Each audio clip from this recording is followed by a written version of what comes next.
नमस्कार।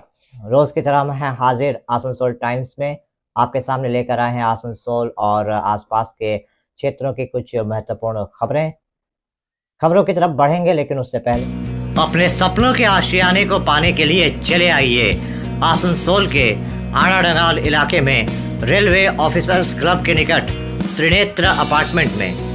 यहाँ पर आपको हर आधुनिक सुविधा जैसे lift, parking, 24 hours water supply सहित तमाम वो सुविधाएं मिलेंगी जिसका हर इंसान सपना देखता है, वो भी बिल्कुल आपके बजट में। यहाँ आपको विभिन्न बैंकों से होम लोन की भी सुविधा मिलेगी।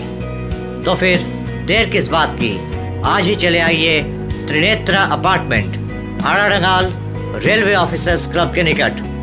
मोबाइल नंबर 9832977802, 9832125354 और 9332582862। आसनसोल के सेंट मेरी गौरटी स्कूल की 9वीं कक्षा में पढ़ने वाली छात्रा सृष्टि तिवारी का कहना है कि राखी के अगले दिन वो स्कूल में मेहंदी लगाकर गई थी तो स्कूल की प्रिंसिपल ने उसे बुलाया और पहले तो उसकी पिटाई की और उसके बाद अभिभावकों को बुलाकर ट्रांसफ़र सर्टिफिकेट देने की धमकी दी गई। सृष्टि तिवारी दिलदार नगर की रहने वाली है। उसने बताया कि इससे पहले सावन के सोमवार में जब वो व्रत करके और माथे पर तिलक लगाकर गई थी तब भी उसके साथ प्रिंसिपल द्वारा इसी तरह का बर्ताव किया गया था। मेहंदी लगाए थे, राखी का दिन था, मेहंदी लगा कर गए थे दूसरे दिन, तो प्रिंसिपल ने देख लिया तो उसने मुझे अपने ऑफिस में बुलाया और वही हाथ वगैरह में मारी। उसके बाद गार्जियन कॉल वगैरह हुआ, उसके बाद धमकी दिया गया कि टीसी दे देगी। तो आप लोग कहीं पे इसको शिकायत किए? नहीं। फिलहाल हम लोग के पास आज जानकारी दे रहे हैं। थाना में कोई कंप्लेन हुई है? हाँ, आज गए थे। थाना में कंप्लेन हुई है। तो आप लोग को जो इस तरीक़ा से इससे पहले भी कभी कुछ हुई है आपके साथ घटना? हाँ, फास्टिंग किए थे, सोमवार का दिन था, सावन चल रहा था, टीका लगा के गए थे पूजा करके। तो बस वो लाइन पे खड़े थे, लेट की लाइन में, तो सिस्टर आई, उसके बाद मेरे को वहीं से मारते हुए लेके गई। उसके बाद टीका वगैरह पूछा दी, मोरी धागा वगैरह सब खुलवा देती है। आपका नाम क्या है? सृष्टि तिवारी। आप कहाँ रहती हैं? दिलदार नगर। किस स्कूल में पढ़ती? Saint Mary Goretti, Asansol, 9th class. कौन सा सेक्शन? ई। आसनसोल नगर निगम के 41 नंबर वार्ड पार्षद जीतू सिंह का आरोप है कि उनके वार्ड में गुरुद्वारा और एक स्कूल के पास अवैध रूप से एक माठ बनाया जा रहा है, जिसके बन जाने से वहां पर रोड जाम की स्थिति पैदा होगी और गुरुद्वारे में आने वाले श्रद्धालु और स्कूल में आने वाले विद्यार्थियों को तकलीफ होगी। इस बारे में जब हमने मेयर विधान उपाध्याय से बात की तो उन्होंने कहा कि इस बारे में पार्षद जीतू सिंह से शिकायत मिली है और इस बारे में नगर निगम की तरफ से खोजबीन की जा रही है। अगर इसमें देखा गया कि उस माठ को बनाने के लिए अनुमति ली गई है तो फिर कोई बात नहीं, लेकिन अगर ये पाया गया कि बिना अनुमति के वो माठ बनाया जा रहा है तो उस पर भी उचित कार्रवाई की जाएगी। उन्होंने कहा कि जब तक वो उस भवन और उस माठ के दस्तावेज़ नहीं देख लेते तब तक वो कुछ नहीं कह सकते। दूसरी तरफ जब हमने इस मुद्दे पर आसनसोल नगर निगम के कानूनी सलाहकार रविउल इस्लाम से बात की तो उन्होंने कहा कि 41 नंबर वार्ड इलाके में गुरुद्वारे और स्कूल के पास एक माठ का निर्माण हो रहा है। ये बिल्कुल सही है कि अगर वहाँ पर वो स्टोर बन गया तो वहाँ पर रोड जाम की स्थिति पैदा होगी, क्योंकि स्टोर में जो भी लोग आएंगे वो या तो 4 चक्का या 2 चक्का वाहन से आएंगे, जिससे कि वहाँ पर रोड जाम की स्थिति पैदा होगी। क्या कंप्लेन हुआ है आपके वार्ड में, क्या कंप्लेन किया आपने? सबसे पहला बात है कि हमारा वार्ड 41 नंबर, इसमें जितना हाई राइज बिल्डिंग हो रहा है, जितना इलीगल है वो आसनसोल में कहीं भी नहीं है। अभी देखा है कि गुरुद्वारा साहब जो है उसका टर्निंग में 15 दिन पहले हमने देखा एक तो अपना मार्ट करके बिल्डिंग एक तो मार्ट खुल रहा है, तो हमने देखा कि ये टर्निंग है। गुरुद्वारा से हमको कंप्लेन दिया, वहाँ 4 लड़की लोग का 4 तो स्कूल भी है, तो वो एक एक्सीडेंटल जोन है। तो हमने मेयर साहब को बोला था, मेयर साहब ने तुरंत आदमी भेजा, चेक किया, चेक करने का बाद देखा कि उसका बिल्डिंग एज पर जो देखने को लगता है, प्लान को तो छोड़िए, प्लान बाद का बात है, देख के लगता है कि एज पर सैंक्शन प्लान है नहीं, सरकारी ज़मीन वो लेके वो घर बना लिया और रोड का जो पानी है टैप उसको अपना टैंकी में ढुका लिया। तो इंजीनियर साहब गए थे, रबिउल साहब गए थे, मगर खाली डिब्बा। उन लोग को प्लान ही नहीं मिल रहा है कि प्लान कहाँ है इसका। तो ये कॉरपोरेशन का हाल है। मेयर साहब कोशिश कर रहे हैं। कॉरपोरेशन का ये हाल है कि जो इंजीनियरिंग डिपार्टमेंट, हम पहले भी कहा था मीडिया में, आज भी कह रहे हैं, सब निकम्मे हैं। कि लीगल डिपार्टमेंट में कोई काम नहीं होता है। यहाँ पर मेयर साहब के बोलने पर भी काम नहीं होता। आज वो बिल्डिंग को अगर देखा जाए, हम दावे के साथ कह रहे हैं 26 तारीख को अपना मार्ट खुलेगा। उसका जो अपना मार्ट खुलेगा, बिल्डिंग का तो बात छोड़िए, उसका टैक्स भी नहीं है कमर्शियल। तो टैक्स कहाँ से आएगा कॉरपोरेशन में? टैक्स नहीं आएगा तो मेयर साहब डेवलपमेंट कहाँ से करवाएंगे? यही कॉरपोरेशन का हाल है। लीगल डिपार्टमेंट, नौयन बाबू एक तो हैं, देखची कोरची, अरे आप देख के समझिए ना जी, कितना ज़मीन है, कितना ज़मीन में घर बना है। नौयन बाबू भी हैं, लीगल डिपार्टमेंट है, जा रहे हैं, देख रहे हैं, किंतु प्लान नहीं मिल रहा उनको, सैंक्शन प्लान। जो आदमी प्लान खोजता है गोपाल बाबू करके, उसको आज 10 दिन पहले नौयन बाबू ने कहा ये प्लान दो, वो छुट्टी चला गया। कौन सेटिंग है, ये बनाना बहुत मुश्किल है। इस तरह का आरोप आप लगा रहे हैं कि बिना प्लान का नहीं है, इलीगल तरीके से पानी का कनेक्शन लिया है, रोड का जमीन दखल करके बनाया गया है। तो आप सत्ता पक्ष के काउंसलर हैं, आप ही का वार्ड में ये सब हो रहा है। तो मेरा वार्ड में देखिए, बिल्डिंग बना 4 साल पहले, बिल्डिंग बना हुआ था, और हम तो अभी भी दावे साथ कहते हैं अगर वो एज पर प्लान बना हो तो हम काउंसलर से रिजाइन कर देंगे, राजनीतिक से रिजाइन कर देंगे। अगर एज पर प्लान नहीं बना है, सरकारी ज़मीन में नहीं वो कैप्चर किया, तो हमको तो अच्छा चेयर इनको देना। तो क्या लग रहा है कि कॉरपोरेशन के स्टाफ, मेयर साहब पूरा कोशिश करते हैं। अभी हमने पूछूदा को भी यही बात कहा, अभी घटक जी को भी हमने यही बात कहा है। वो बोलते हैं कि हमारे वार्ड में हो रहा, तो आप तो बात छोड़िए। आज अगर आसनसोल में हम 2 साल से बोल रहे हैं कि 1000 करोड़ रुपए आएगा आसनसोल में अगर इलीगल सब पकड़ा जाए। यही बात कुछ दिन पहले सर बीजेपी का नेता लोग बोला था 700 करोड़, हमने 1000 करोड़। तो मेरी बातें वही बोल रहे हैं। अगर ठीक से देखा जाए, पैसा कॉरपोरेशन में कितना आएगा कि सोना का रोड बन जाएगा। तो ये पैसा क्यों नहीं आ रहा, किसकी गलती से नहीं आ रहा है? मेयर साहब का कोई गलती नहीं है। इंजीनियरिंग डिपार्टमेंट कुछ आदमी सीपीएम के टाइम से यहाँ हैं, वो लोग नहीं चाहते हैं डेवलप हो, वो नहीं चाहते हैं डेवलप हो। आसनसोल में जितना पैसा है ना, पूरे हिंदुस्तान में किसी कॉरपोरेशन में नहीं, अगर पकड़ा जाए तो। अगर डिपार्टमेंट के लोग, इंजीनियरिंग डिपार्टमेंट के लोग, ये सब लोग अगर कार्रवाई नहीं कर रहे हैं, काम नहीं कर रहे हैं, तो नगर निगम इन पे कार्रवाई क्यों नहीं कर रही है? वो तो मेयर साहब करेंगे, हायर अथॉरिटी, वो मेयर साहब करेंगे। मेयर साहब कर भी रहे हैं। मेयर साहब का भी बात सुनता है, एक कान में निकाल देता है कान। मेयर साहब बेचारे कितना करेंगे? इतना बढ़िया मेयर साहब तो इंडिया में नहीं है जो यहाँ है। কিচ্ছু করছে না। আমি চ্যালেঞ্জ করে বলছি যে বিল্ডিংটা আমি এখন একটা কমপ্লেন দিয়েছি, ওটা যে দেখুক, না হলে আমাকে জুতো খুলে মারবেন আপনারা। অলরেডি হচ্ছে ওইখানে কাউন্সিলরও অভিযোগ করেছেন, আপনারা গিয়েছেন, কি পেলেন ওইখানে? ব্যাপারটা হচ্ছে যেখানে হয়তো মল ঠিক বলবো না, এটা একটা স্টোর হচ্ছে, এটা ওই যে আপনার স্টোর বলে একটা স্টোর হচ্ছে, এটা হ্যাঁ আপনার মাল।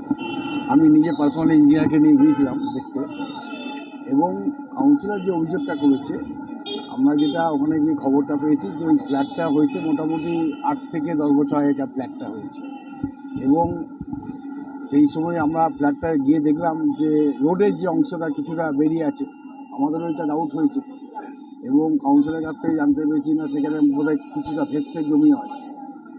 তো এই ব্যাপারটা ইনকোয়ারি করার জন্য আমরা ওই যিনি মানে আপনার যিনি জমির মালিক, যার জমি ছিল, তাকে আমরা চিঠি করেছি, তাকে চিঠি করে বলেছি, আজকেই চিঠিটা গেছে যে আপনি 2 দিনের মধ্যে আপনার যত ডকুমেন্টস আছে আপনি কর্পোরেশনে জমা দেন, ইঞ্জিনিয়ারিং সেকশনে জমা দেন।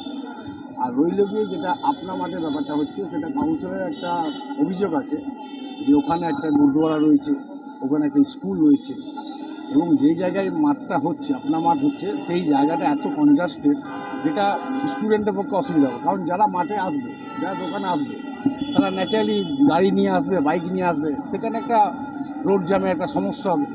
সেক্ষেত্রে এটা আমরা দেখছি ইনকোয়ারি করে যাতে এটা কী করা যায়, কারণ ওখানে গাড়ি লাগানো যাবে না। এবং কারো যদি সেই ফ্ল্যাটের নিচের অংশে যদি কমার্শিয়াল পার্ট থাকে, তাহলে সেই দোকানটা ওখানে করতে পারবেন উনি, এবং কমার্শিয়াল পার্ট যদি না থাকে তাহলে কিন্তু ওখানে দোকানও উনি কোনো করতে পারবেন। এইসব সাথে সাথে কাউন্সিলর অভিযোগ করেছেন কি ওই ফ্ল্যাটে নাকি বেআইনিভাবে জলের কানেকশন নেওয়া হয়েছে। সেটা তো এখন আপনাদের কাছে জানতে পারছি, কাউন্সিলরের যে চিঠি সেটা আমি এখনও দেখিনি। যদি সেরকম থাকে নিশ্চয়ই সেটা জলের ডিপার্টমেন্ট করবে। এবং দেখুন একটা কথা বলি, একটা ফ্ল্যাটে প্রচুর বাসিন্দা চলে এসছে, সেখানে বাসিন্দা রয়েছে, ন্যাচারালি সেখানে আমরা কোনো মতে জলের কানেকশান আমরা ডিসকানেক্ট করবো না, বাট যদি জলের কানেকশান থাকে সেখানে তাকে কমার্শিয়াল যে রেট আছে আমাদের, সেই রেটে তাকে পয়সা জমা দিতে হবে, এবং যতদিন থেকে তার যদি সেরকম না হয়ে থাকে তার ডিউ পয়সা তাকে জমা দিতে হবে, কাউকে ছাড়া যাবে না। কারণ যে অনেক গরিব মানুষ রয়েছে যারা ফ্ল্যাটে রয়েছে তারাও পয়সা জমা দিচ্ছে, সুতরাং এনাকেও পয়সা জমা দিতে হবে। আমরা সমস্ত দিকগুলো অভিযোগদের প্রত্যেকটি দিকগুলো আমরা খতিয়ে দেখছি, এবং কাউন্সিলের অভিযোগ তিনি নিশ্চয়ই একজন জনপ্রতিনিধি, তাকে যাতে সমস্ত রকম তার অভিযোগগুলি খতিয়ে দেখা হয়, যদি কোনো অনিয়ম থাকে বেনিয়ম থাকে সেগুলো বন্ধ করব। এটা আমাদের কর্পোরেশন এবং আমাদের মেয়র বিধান উপাধ্যায় দৃঢ় প্রতিজ্ঞ। বিধান উপাধ্যায় মেয়র সাহেব আমাকেও বলেছিলেন, এবং আমাদের একজন না অনেক ইঞ্জিনিয়ারকেও বলেছেন যে ব্যাপারটা ইমিডিয়েট দেখতে হবে। কাউন্সিলরের সরাসরি অভিযোগ ডিপার্টমেন্ট কাজ করছে না। সেটা দেখুন, আসানসোল কর্পোরেশনের বিভিন্ন জায়গায় দেখুন বর্ষা চলছে, বিভিন্ন রোড খারাপ হয়ে আছে, সেই রোডের কাজ হচ্ছে, জল পাচ্ছে মানুষ, পরিষ্কার পরিচ্ছন্ন হচ্ছে। সবাইকে তো মানে একইভাবে মানে সন্তুষ্টি করা যায় না, অনেক সময় হয় যে কিছুটা হয়তো কম হয়, 100% যে কাজ সবসময় করা সম্ভব সেটা সম্ভব নয়। এই যে যিনি কাউন্সিলর, এই রণবীর সিং যিনি আপনার রয়েছেন, জিতু সিং, এই জিতু সিংয়ের আমলে আপনি জিজ্ঞেস করবেন, ওনার 41 নম্বর ওয়ার্ড, আপনাকে ডিপার্টমেন্ট বলে দেবে, ওনার ওখানে এত রাস্তা হয়েছে, প্রচুর রাস্তা কাঁচা ছিল, সমস্ত পাকা হয়েছে, প্রচুর লাইট লাগানো হয়েছে, হাইমার্কস লাইট লাগানো হয়েছে। এগুলো নিশ্চয়ই জিতু সিং তারও উদ্যোগ রয়েছে, এবং কর্পোরেশন কাজ করেছে বলে কাজগুলো হয়েছে। সুতরাং কাজ হচ্ছে না এটা ঠিক। 41 নম্বর ওয়ার্ড আচ্ছা, একটা মল তৈরি হয়েছে, ওটাকে আপনার কাছে অলরেডি ওখানকার লোকাল কাউন্সিলর আমাকে কমপ্লেনটা দিয়েছিলেন, দেওয়ার পর আমাদের অফিসাররা গেছিল। আমি এখন ফুল ডিটেলস রিপোর্টটা পাইনি। আমি আমাদের ল ডিপার্টমেন্ট হোক, আমাদের ইঞ্জিনিয়ারিং ডিপার্টমেন্ট হোক, প্ল্যান ডিপার্টমেন্ট হোক, সবাইকে পাঠিয়েছি। ওদেরকে সমস্ত পেপার আনার জন্য হয়তো বলেছি, ওটা হিয়ারিং হলে তারপর আমরা যা করার করবো।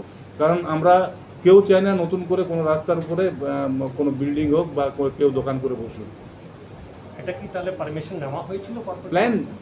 প্ল্যানটা তো আমরা চেয়ে পাঠিয়েছি। প্ল্যানটা থাকলে তো আমাদের কোনো অসুবিধা নেই, প্ল্যান না থাকলে অসুবিধা। अभी वक्त हो चला है एक छोटे से ब्रेक का, बने रहिए हमारे साथ। आने वाले त्योहारों के मौसम को और भी खूबसूरत बनाने के लिए हमजा फैशन और हमजा कलेक्शन आसनसोल के लोगों के लिए लेकर आए हैं कई नए कलेक्शन। जी हाँ, अपने व्यक्तित्व को चार चांद लगाने और लेटेस्ट फैशन के परिधानों के लिए आपको आना ही होगा हमजा फैशन और हमजा कलेक्शन। यहाँ आपको मिलेगा लेटेस्ट फैशन और पारंपरिक परिधानों का ऐसा कलेक्शन जो आपको और कहीं नहीं मिलेगा, वो भी बिल्कुल आपके बजट में।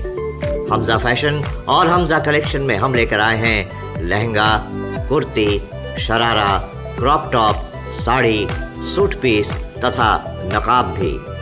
पुरुषों के लिए भी हमजा फैशन और हमजा कलेक्शन में हैं शूटिंग और शर्टिंग के कपड़े। हमजा फैशन और हमजा कलेक्शन में ख़रीदारी करने पर ग्राहकों को मिलेंगे आकर्षणीय उपहार भी। तो आज ही चले आइए हमजा फैशन और Hamza collection, GT road opposite Asansol head post office.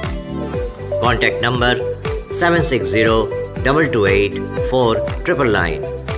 Hamza fashion में मेंस कलेक्शन, जहां आपको पुरुषों के परिधानों के लेटेस्ट कलेक्शन की विशाल रेंज मिलेगी। आपके मकान को बनाए आपके सपनों का आशियाना, डेकोर प्रोजेक्ट। आज आसनसोल नगर निगम में हर महीने की तरह इस महीने की बोर्ड मीटिंग हुई। इस बोर्ड मीटिंग में आसनसोल नगर निगम के mayor Vidhan Upadhyay, chairman Amarnath Chatterjee, deputy mayor Wasimul Haque, विभिन्न MMIC और विभिन्न वार्डों के पार्षद उपस्थित थे। यहाँ पर आसनसोल नगर निगम क्षेत्र के विकास को लेकर विभिन्न मुद्दों पर बातचीत हुई। आज की बोर्ड मीटिंग के बारे में जानकारी देते हुए अमरनाथ चटर्जी ने कहा कि आज की बोर्ड मीटिंग में सबसे पहले बुद्धदेव भट्टाचार्य सहित जो लोग हमें छोड़कर चले गए उन सब की याद में 1 मिनट का मौन रखा गया। इसके बाद विभिन्न ज़रूरी मुद्दों पर विचार विमर्श हुआ। उन्होंने कहा कि स्टेट इलेक्ट्रिसिटी बोर्ड द्वारा जिन रास्तों को खोदा गया है उन रास्तों की मरम्मत के लिए कुछ वर्क ऑर्डर जारी कर दिए गए हैं और कुछ वर्क ऑर्डर जारी होने की प्रक्रिया में हैं। इसके साथ ही उन्होंने कहा कि अगले साल गर्मी से पहले आसनसोल नगर निगम क्षेत्र में हर घर में पानी देने की व्यवस्था को भी कार्यान्वित करने की कोशिश की जा रही है। বলছি আজকে কি কি আলোচনা হলো? আমাদের আজকে বুদ্ধদেব ভট্টাচার্য মারা গেলেন, আমাদের যে মারা গেলেন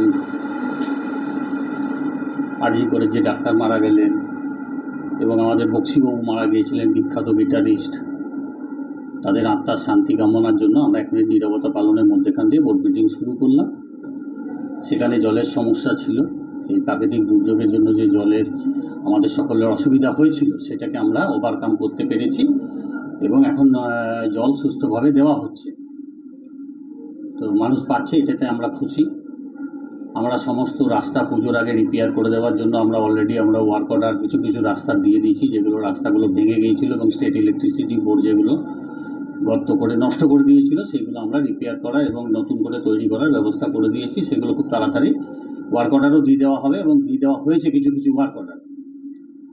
আমাদের আরও যে স্যানিটারি বিভাগের যেটা ছিল কাজকর্ম, আমরা বাড়ি বাড়ি গার্বেজ কালেকশানের জন্য আমরা সেখানে লোক নিয়োগের ব্যবস্থা করছি। 1000 লোক কর্পোরেশন নেবে, সেই লোকগুলোকে নিয়োগের মধ্যেখান দিয়ে আমরা শহরটাকে আরও পরিষ্কার করার এবং বাড়ি বাড়ি গার্বেজ নিয়ে আমরা যেখানে ডেঙ্গুর ব্যবস্থা যাতে না থাকে তার জন্য আমরা সেটা চেষ্টা করব। সেখানে শহর সুন্দর হলে আমাদেরও ভালো লাগবে। আমরা নজরুলের মৃত্যুবার্ষিকী আসছে, সেখানে আমরা সবাই উপস্থিত থেকে তার প্রতি শ্রদ্ধা জানাবার জন্য সকলকে আহ্বান করা হয়েছে। আগামী দিনে আমাদের যে আইজিগুলো তৈরি হচ্ছে, ভূতাবুড়িতে, আমাদের কালাজড়িয়াতে, আমাদের ডিহিকাতে, আমাদের ডামরাতে, এই সমস্ত আইজিগুলো যাতে তাড়াতাড়ি আমাদের কমপ্লিট হয়ে যায় সেই জন্য বিশেষভাবে নজর দেওয়ার জন্য আমরা দায়িত্ব দিয়েছি এবং গতকাল মিটিংও করা হয়েছে আমাদের। সেই পরিপ্রেক্ষিতে যাতে তাড়াতাড়ি আসানসোলের মানুষকে জল সরবরাহ করে দেওয়া যায় এপ্রিল মে আগে, গরমের আগে, যাতে আরও ভালোভাবে জলটা দেওয়া যায়। আমরা বাড়ি বাড়ি জল দেওয়ার সংযোগ দেওয়ার ব্যবস্থা করছি এবং সেটা বারবার সমস্ত মানুষকে সচেতনতা বৃদ্ধিও করার চেষ্টা করছি এবং যত তাড়াতাড়ি সম্ভব যে পেনশনগুলো আছে সেইগুলো যাতে পুজোর আগে সমস্ত মানুষ পেয়ে যায়। পেনশন, লক্ষ্মী ভাণ্ডার এবং বার্ধক্য ভাতা, হ্যান্ডিক্যাপ ভাতা, সেগুলো নিয়েও আমাদের বোর্ডে সবাই আলোচনা হয়েছে। আমরা সেগুলো এসডিও সাহেবকে এবং আমাদের যেখানে পেনশন আধিকারিক দপ্তর আছে সেখানে আমরা জানাবো।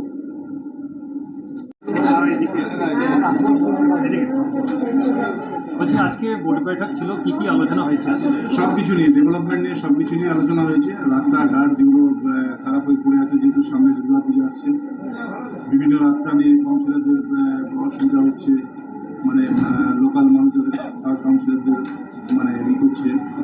তো সে রাস্তা, জল আমাদের যেন প্রাকৃতিক দুর্যোগের জন্য কিছুদিন আমাদের জলের খুবই অসুবিধা হয়েছিল। সেখানে আমরা আমাদের ডিপার্টমেন্ট, ইঞ্জিনিয়ারিং ডিপার্টমেন্ট এবং আমরা কাউন্সিলররা সবাই মিলে কাজ করে সেগুলোকে উদ্ধার করতে পেরেছি। এখন মোটামুটি জলের সুবিধাটা এখন ঠিকঠাক আছে। জল নিয়ে হয়েছে, স্যানিটারি ডিপার্টমেন্ট নিয়ে হয়েছে পরিষ্কার পরিচ্ছন্ন করার জন্য। এই পুজোর আগে কি রাস্তা, লাইট এবং একদম নিশ্চিতভাবে আমরা যেগুলো Sasthi Gorai road, SB Gorai road সবচেয়ে বেশি খারাপ আছে। SB Gorai road, Hutton road, Nuruddin road, আমাদের OK road, KT road, Bhatka road, যে মেন রোড, মোহাম্মদনগর রোড, এই রোডগুলো সবগুলোই অলরেডি আমাদের টেন্ডার হয়ে গেছে, সেই ওয়ার্কআউট হয়ে গেছে, কাজগুলো আমরা চলে যাচ্ছে। আর বাদ বাকি আমাদের রানিং হচ্ছে, একটা প্রপোজাল এসছে আমার কাছে। ওখানে প্রায় রাস্তায় ভাঙচুর হয়েছে, প্রায় 2 কোটি টাকা এস্টিমেটের মধ্যে একটা দিয়েছে আমাদের জন্য। তো আমরা দেখছি পুজোর আগে যদি ভালোভাবে কাজ করাতে পারি, পুরোটাই কাজ করাতে পারি ভালো, তাহলে পুজোর আগে যাতে মানুষের অসুবিধা নয় তার এবং চাকুরিয়া ফুলটিকেও বলা হয়েছে দেখার জন্য, যদি সেখানে সেরকম রিপেয়ারিং ব্যবস্থা হয় তাহলে।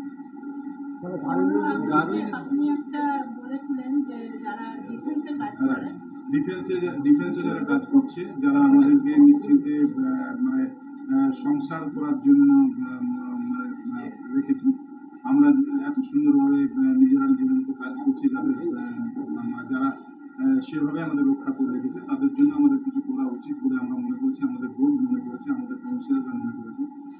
তাই আমরা একটা 15 আগস্টের সিদ্ধান্ত নিয়েছিলাম যে সেই সমস্ত ডিফেন্সের যারা আসানসোলে 106টা ওয়ার্ডের মধ্যে যেখানেই তারা জমি কিনে বাড়িগুলো করবে, সাব প্লটের যে ফিজটা কর্পোরেশন হয় সেই ফিজটাকে আমরা ওনাদের কাছ থেকে নেই, কোনো পয়সা লাগে না। গারুই নদী নিয়ে কিছু আলোচনা গাঢ় নদী নিয়ে অলরেডি আমরা ইরিগেশন ডিপার্টমেন্টকে চিঠি করেছিলাম। ইরিগেশন ডিপার্টমেন্ট আমাদের কর্পোরেশন এবং ডিএম সাহেবের অফিস থেকে একটা টিম নিয়ে ইরিগেশনের যেখানে আমাদের গাঢ় নদী শুরু হয়েছে সেখান থেকে একদম এন্ড পর্যন্ত অলরেডি দেখেছে এবং দেখার পর একটা এস্টিমেটও করছে। তাছাড়াও আমরা বর্ষার আগে একটু পরিষ্কার পরিচ্ছন্ন করেছিলাম, তাতে হয়তো একটু রক্ষা করা গেছে, কিন্তু মানে কিছু কিছু জায়গায় যেমন মহল্লাতে আমাদের রামকৃষ্ণ ডাঙ্গার ডিপু কিছু কিছু জায়গাতে আমাদের মানে ক্ষতি হয়েছে মানুষের।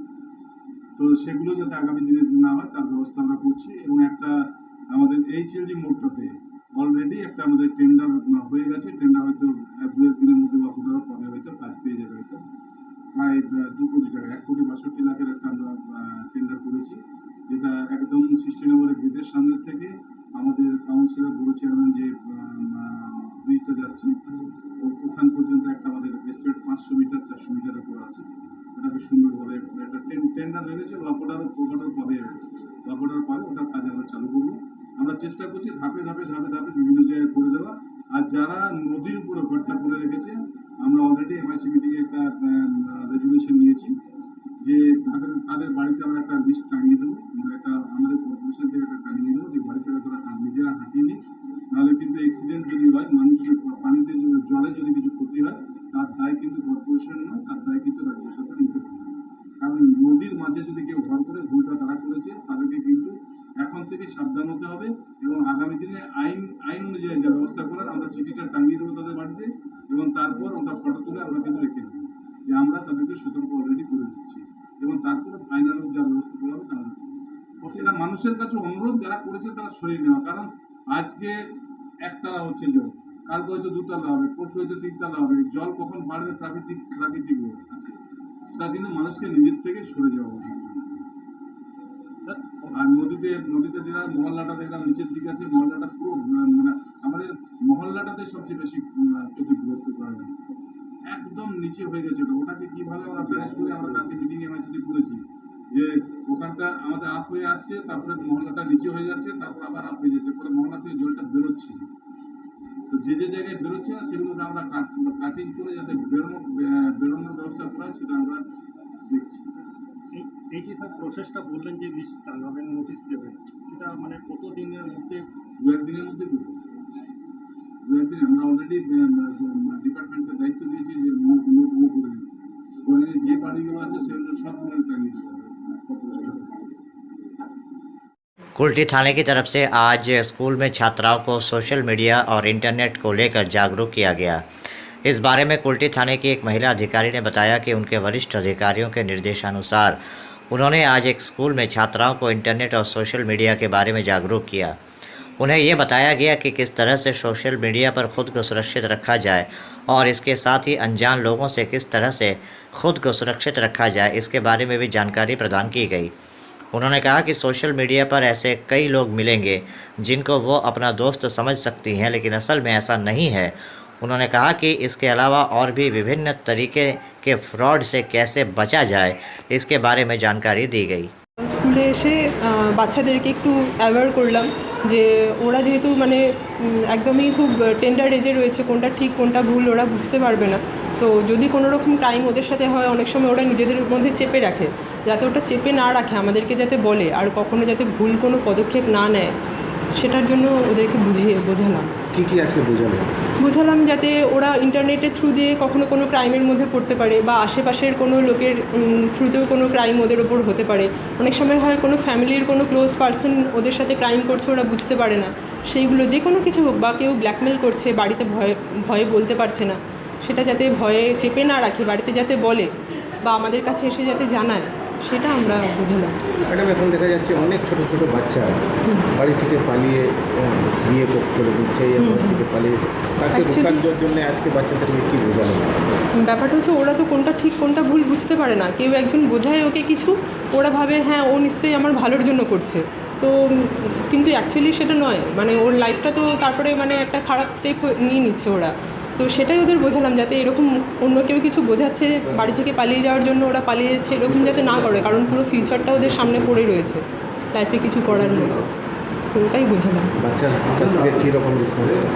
ওদের থেকে তো পজিটিভ রেসপন্স পেলাম, ওরা আশা করি খুশি হয়েছে শুনে। হ্যাঁ, আমাদের সুপিরিয়রের কথা অনুযায়ী, হ্যাঁ, না এটা আমাদের কুলটি থানা থেকে আমরা এসেছি। तो अभी आप देख रहे थे आसनसोल और आसपास के इलाके की कुछ महत्वपूर्ण खबरें। हम रोज आप तक शिल्पांचल की महत्वपूर्ण खबरों को पहुंचाते रहेंगे और अगर आपको हमारे इन खबरों से बाखबर रहना है तो आपको करना होगा एक छोटा सा काम। आपको हमारे चैनल आसनसोल टाइम्स को सब्सक्राइब करना होगा और पास में दिए गए बेल आइकन को प्रेस करना होगा ताकि जब भी हम कुछ नया नई खबर या कुछ नया पोस्ट डालें तो इसकी खबर आप तक पहुंचे और आप इन गतिविधियों से बाखबर रह सकें। इसके अलावा आप हमारे वेबसाइट www.asansoltimes.co.in पर लॉगिन भी कर सकते हैं और वेबसाइट के जरिए और हमारे पोर्टल के जरिए शिल्पांचल की हर छोटी बड़ी गतिविधियों से बाखबर रह सकते हैं, उनकी जानकारी हासिल कर सकते हैं। आज के इस बुलेटिन में इतना ही। कल फिर होगी आपसे मुलाकात। नमस्कार। हमारा अपना शहर आसनसोल, इसे स्वच्छ और निर्मल रखने की जिम्मेदारी हमारी है। आसनसोल পৌরসভা শহরকে সুন্দর এবং নির্মল করতে বদ্ধপরিকর। পৌরসভার এই চেষ্টায় সুনাগরিক হিসেবে আমাদেরও কিছু কর্তব্য আছে। यहाँ वहाँ प्लास्टिक फेंकना, थूकना, गंदगी फैलाना, ऐसी कुछ आदतें हैं जिनका त्याग करना हमारे साथ साथ हमारे शहर के स्वास्थ्य के लिए भी बेहद जरूरी है। তাই আসুন আমরা প্রতিজ্ঞা নিই, যেখানে সেখানে আবর্জনা ফেলবো না, ধূম্রপান ত্যাগ করব, শহরকে দূষণ মুক্ত করতে গাছ লাগাবো और अपने शहर आसनसोल को बनाएंगे स्वच्छ, सुंदर और निर्मल। आसनसोल नगर निगम द्वारा जनहित में जारी।